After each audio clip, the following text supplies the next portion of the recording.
If it's not your aim to polarize, why did you publish the Danish cartoons of the Prophet Muhammad on your website? Well, the whole issue of the Danish cartoons showed me and angered me that Europe is weak and that Europe is full of cowards. The Danish people and colleagues of yours, journalists, were threatened. Their flag and embassies and consulates were burned. Ambassadors from Islamic countries came to the Danish Prime Minister. We know all that. No, we know all that. My question is to you is why you, as a Dutchman, chose to put them on your website when you tell me you don't want to polarize opinion and create new rifts inside your own society. Because everything what I just said happened in Europe. The Danish were threatened and everything I said, and Europe was silent. Europe was weak. Europe was thinking, oh, come on, this is not my cup of tea. If I say something, perhaps it might happen to my country as well. We did nothing. We were silent, and it angered me. I thought I want to have some solidarity with the Danish, and I want to put a very strong signal that I adhere to the most principle and most important right, at least to the Dutch constitution, which is the freedom of expression. And I was so angered by this cowardness of Europe. We only saw, also my own foreign minister, Mr. Bot, but also Mr. Solana, the one in charge from Europe when it comes to foreign affairs, went to Saudi Arabia, a country that doesn't even know how to spell the word democracy, let alone the freedom of speech, and explained and excused, and this is something that I cannot stand. Well, isn't the truth, Geert Wilder, that you and your political movement only thrive when there is high tension, high anger between the Muslim and immigrant community and what you would call the native Dutch community? That is when your party does well. In the opinion polls, your ratings go right down in periods of calm. You need to be provocative. No, if you look at the polls yesterday, I'm approximately 5% of the vote, and 15% of the Dutch electorate is considering voting for me in the elections last year.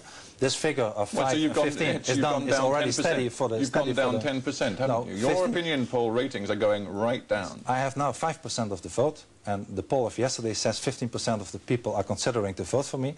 And my program, of course, is not only about Islam, it's also about a smaller government, lower taxes, better education, whatever. But I'm not ashamed to tell you, whatever your questions might be, that the fact that we have a problem with the pure and radical Islam, and that we have to face up to this problem, and that the solutions therefore are not always neat and nice, is something that I stand up for, and something that a lot of people in my country find also sympathy for, because they know and they feel that the sense of urgency that is needed to live together in a country, but with strong rules about what is acceptable and what is not acceptable, is not done by the current government today. I'm proud.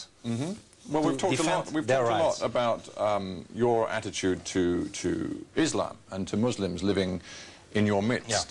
But let's broaden it out and let's be very blunt. Are you saying, for example, the fact that Amsterdam, Rotterdam, The Hague are very soon, if not now, going to be majority non-white cities is not acceptable for the Netherlands? Of course it's not acceptable.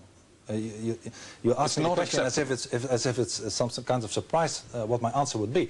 But it's reality. It is the fact. And if you're saying it's not acceptable, you're either going to have to move all these people out, or you are going to have to leave your own country. Unfortunately, in the two major cities of my country, Amsterdam and Rotterdam, if you look at the people under the age of 21, the majority is already from non-Western countries.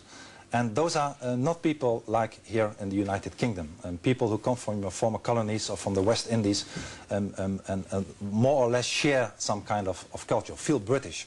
In Holland it's not the case. 90% of them come from countries like Morocco and Turkey with a totally different culture, a different background and a lack of education, often go to crime. I don't invent that, those are the formal statistics. And I feel that it's unacceptable. I wouldn't want to live in a country as the Netherlands, where the majority of the country, let alone of a certain city, would be Islamic. That doesn't mean that I hate Islam. This is ridiculous. But I believe that we should be proud in the Netherlands. You chose to say Islamic. You could have just said non-white. You are a racist, aren't you? No, I'm not at all. How dare you say that? I mean, I'm talking about non-Western immigrants, but to be honest, if you look at the figures, 90% of the non-Western immigrants in the Netherlands, and this is different from the United Kingdom, are from Islamic countries. So it's almost the same group.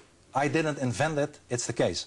And in order to live together with the different cultures in a normal and sophisticated and tolerant way, we have to learn to defend who we are, and we have to learn to be tough on the against the intolerant people. You see, I thought who you were, who the Dutch were people who believed in democracy, believed in tolerance. You have an example on Europe's doorstep of a country that is both Muslim and democratic. That is Turkey. Many Europeans, including almost all European leaders, now want to see Turkey inside the European Union. Negotiations have already begun. Why is that not the signal to send, a way of drawing moderate democratic Islam into Europe? If Turkey would become a member of the European Union, I believe that Holland should leave the European Union. So exactly the opposite that you're advocating, I am advocating. I believe that once again Europe is also a sharing of values. And I believe Turkey is a very nice country with very nice people. And I want to have very good relations with Turkey. Like the German now Chancellor Angela Merkel said, we should have a preferential relationship with Turkey. Well, you can dress it up any way you like, but quite frankly, a good neighbor is not the same as a member of the family. Your philosophy smacks of insecurity, of fear, of looking backwards, not forwards. And surely Europe now needs to look forward. It needs, apart from anything else, it needs a demographic boost. Yes. And to look forward, it should be strong, it should be confident, and it should know who we are. And if we don't face up to the problems that the multicultural societies in Europe, I'm not talking for my own country, the Netherlands, really has every day again, I believe we will not become stronger, but we become weaker. And if you want to be open for people to come to our countries, also from other cultures, we should first solve the enormous problem we have in our country with people from non-Western countries. They are 3-4 times more dependent on social security, on the statistics on crime. Playing on people's fears, that is what you do. Those are facts, those are figures. Come and look. Don't be so ignorant. Come and look to the facts. This is there. And if we try to solve it, and I try really to solve it, then perhaps we get back to a country where we can again become tolerant to everybody. Today, this would be suicide. Geert Wilder, thank you very much for being on HARDtalk.